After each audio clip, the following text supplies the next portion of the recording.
नरेंद्र मोदी ने लगातार तीसरी बार प्रधानमंत्री पद की शपथ लेकर इतिहास रच दिया है। पीएम मोदी बीजेपी के पहले और देश के दूसरे प्रधानमंत्री हैं जिन्होंने लगातार सत्ता की हैट्रिक लगाई है। नरेंद्र मोदी के साथ 71 मंत्रियों ने रविवार को मंत्री पद की शपथ ली। मोदी सरकार 3.0 के मंत्रिमंडल में एक भी मुस्लिम चेहरे को जगह नहीं मिली है।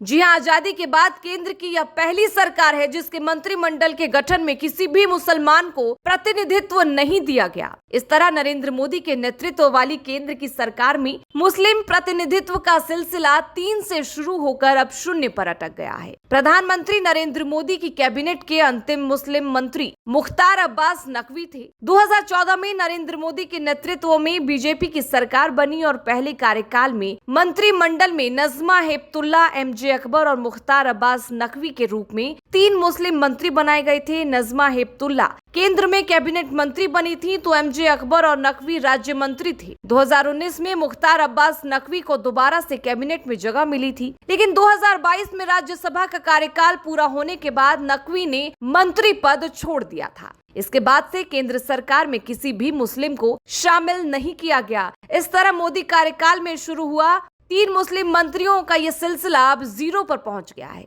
जनसंघ से होते हुए जनता पार्टी और बीजेपी के शुरुआती दौर से पार्टी में मुस्लिम लीडरशिप हुआ करती थी। पूर्व प्रधानमंत्री अटल बिहारी वाजपेयी के दौर में बीजेपी के वरिष्ठ मुस्लिम नेताओं में सिकंदर बख्त, आरिफ बेग, मुख्तार अब्बास नकवी और शाहनवाज हुसैन हुआ करते थे। सिकंदर बख्त और आरिफ बेग तो बीजेपी के संस्थापक सदस्यों में रहे हैं। शाहनवाज हुसैन और मुख्तार अब्बास नकवी जैसे नेता बीजेपी के टिकट पर लोकसभा चुनाव जीत चुके हैं। शाहनवाज 3 बार लोकसभा चुनाव जीत चुके हैं। बीजेपी के किसी मुस्लिम नेता के लिए लोकसभा चुनाव जीतना बहुत मुश्किल काम हुआ करता था। बीजेपी में एक समय में सिकंदर बख्त, आरिफ बेग, मुख्तार अब्बास नकवी और शाहनवाज हुसैन जैसे मुस्लिम नेताओं का दबदबा था। आरिफ बेग को छोड़कर बाकी तीनों ही नेता अटल बिहारी वाजपेयी के नेतृत्व वाली सरकार में मंत्री रह चुके हैं। 2014 में नरेंद्र मोदी प्रधानमंत्री बने तो नजमा हेपतुल्ला कैबिनेट मंत्री बनी और मुख्तार अब्बास नकवी राज्य मंत्री। इसके बाद मंत्रिमंडल विस्तार में एमजे अकबर को कैबिनेट में शामिल किया गया था।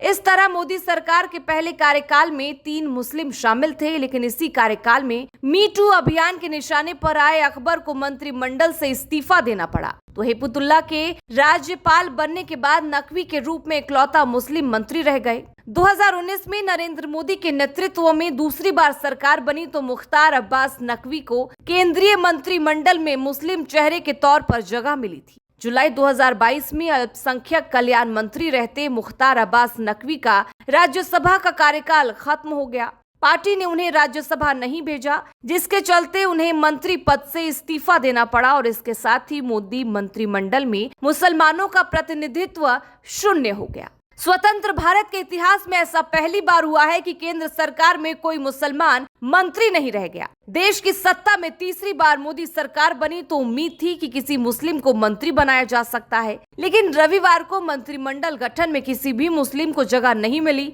देश में मुसलमानों की आबादी करीब 20 करोड़ है, लेकिन भारत सरकार में उनकी हिस्सेदारी 0 है।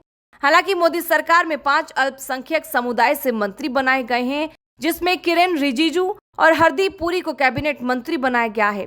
रवनीत सिंह बिट्टू, जॉर्ज कुरियन और रामदास अठावले राज्य मंत्री हैं। रिजिजू और कुरियन ईसाई समुदाय से हैं तो हरदीप पुरी और बिट्टू सिख समुदाय से हैं। रामदास अठावले बौद्ध धर्म से हैं। इस तरह मंत्रिमंडल में कोई मुस्लिम नहीं है। हालांकि पिछले मोदी सरकार की तुलना में इस बार अल्पसंख्यक प्रतिनिधित्व में थोड़ा सुधार हुआ है। 2019 में 4 अल्पसंख्यक चेहरे थे, किरण रिजिजू, हरदीप पुरी, मुख्तार अब्बास नकवी और हरसिमरत बादल। नकवी ने 2022 में इस्तीफा दे दिया था और हरसिमरत की पार्टी शिरोमणि अकाली दल ने एनडीए से नाता तोड़ लिया था। इस बार मोदी सरकार में अल्पसंख्यक समुदाय से 5 मंत्री बनाए गए हैं, जिसमें सिख, ईसाई और बौद्ध धर्म को प्रतिनिधित्व दिया गया है, लेकिन मुस्लिम को जगह नहीं दी गई है। बीजेपी ने 2014 के लोकसभा चुनाव में अलग अलग सीटों पर 7 मुसलमानों को टिकट दिया था, लेकिन उनमें से कोई भी मुस्लिम नेता अपनी सीट पर जीत हासिल करने में सफल नहीं रहा था। इसके बाद 2019 के लोकसभा चुनाव में बीजेपी ने 6 मुसलमानों को प्रत्याशी बनाया था, लेकिन वो भी जीतने में नाकाम रहे। इस बार 2024 के चुनाव में बीजेपी ने केरल के मलप्पुरम सीट से अब्दुल सलाम को टिकट दिया था, लेकिन वह इस सीट से हार गए। इस तरह मुस्लिम समाज बीजेपी से दूरी बना रहा है तो बीजेपी भी उनसे किनारा करती नजर आ रही। हालांकि राजनीतिक विश्लेषकों का कहना है कि बीजेपी और मोदी सरकार में मुस्लिम चेहरे का होना महज एक औपचारिकता निभाने जैसी बात ही होती है, लेकिन 14% आबादी का प्रतिनिधित्व नहीं होना चिंता का बात जरूर है। सियासी पंडित यह भी मान रहे हैं कि अब देश में मुस्लिम सियासत पूरी तरह अप्रासंगिक होती जा रही है। बीजेपी ही नहीं बल्कि तथाकथित सेक्युलर दल भी उन्हें टिकट देने से लेकर राजनीति में आगे लाने से बच रहे हैं।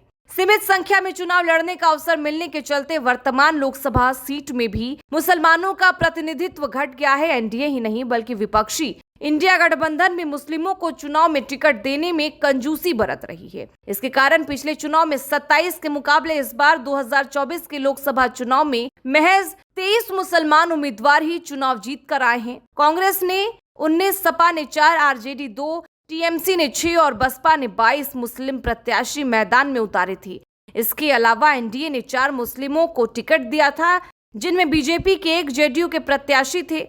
एनडीए के किसी भी सहयोगी दल से कोई मुस्लिम नहीं जीत सका है।